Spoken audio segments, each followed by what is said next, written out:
ঘুরতে ভাল লাগে, শপিং করতে ভাল লাগে, খাইতে ভাল লাগে, কিন্তু রান্না করতে কেন যে ভাল লাগে না? এইটাই তো আমি বুঝি না। আচ্ছা, আমার মতো কোন, কোন আপুরা আছো যাদের রান্না করতে অলসতা লাগে? আমার তো মাঝে মধ্যে মনে হয় যে রান্নার দুঃখে জামাইয়ের আরেকটা বিয়ে করাই দেই। ওই মহিলা এসে রান্না করবে আর আমি শুয়ে, শুয়ে খাবো। তারপর আবার ভাবি, পরে যদি জামাইটা হারিয়ে ফেলি? এই ভয়ে জামাইটারও বিয়ে করাইতে পারি না। তো আমার মতো যদি কারো প্রতি জিদ থাকে, তো এইভাবে মাংসগুলোকে থেতো করে নিবেন। কারণ আমার একজনের প্রতি জিদ ছিল। তাকে মনে করে একদম মাংসগুলাকে কিমা করে ফেললাম। আজকে তৈরি করব হচ্ছে মোমো। এখন রাত্র বাজে ১টা। আর এত রাত্র করে আমার মতো কে, কে রান্না করেন জানাবেন অবশ্যই। আমার কেন জানি রাত্র হইলে খিদা লাগে। এজন্য আমি ভয়ে রাত জাগি না। তো আমি ঝুরা মাংসটার মধ্যে একে, একে সব ধরনের মসলা দিয়ে দিলাম। আর সয়া সস, চিলি সস, মানে যা, যা প্রয়োজন ছিল সব মসলা এবং লেবু চিপে দিয়ে দিলাম। সবকিছু দিয়ে এটাকে ভালো মতো মিক্স করে নেব।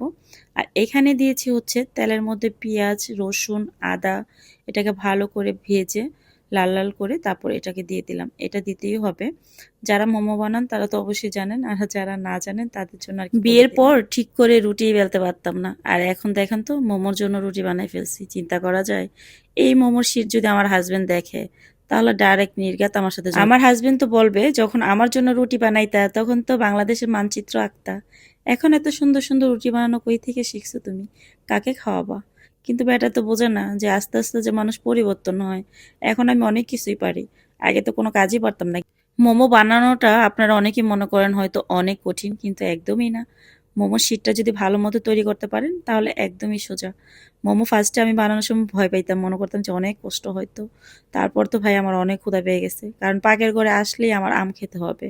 আমের সিজন আসবে আর আমি আম খাবো না তা তো হতেই পারে না। আমার বাসায় সবসময় আম থাকে। মোমো আপনি যত ভালো করেই বানান না কেন, তার সাথে যদি পারফেক্ট সস এবং চাটনি না হয় তাহলে মোমো খাওয়ার মজাই থাকে না।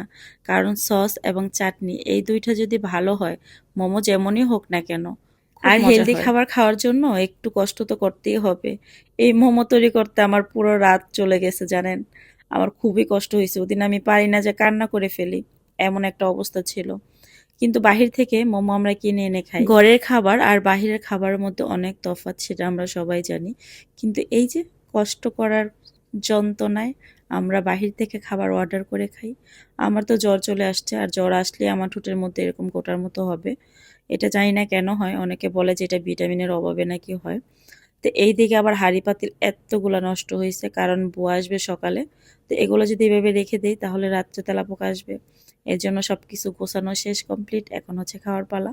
আর মোমোটা সত্যি অনেক অনেক মজার ছিল। আর ফ্যামিলি সবাইকে নিয়ে একসাথে খাওয়ার মজাটাই কিন্তু অন্যরকম। আমার বাচ্চাদের তো মোমো অনেক পছন্দ, তার সাথে আমারও। তো একটু কষ্ট তো করতেই হবে। ভালো জিনিস খেতে হলে কষ্ট করতে হয়, এটাই স্বাভাবিক।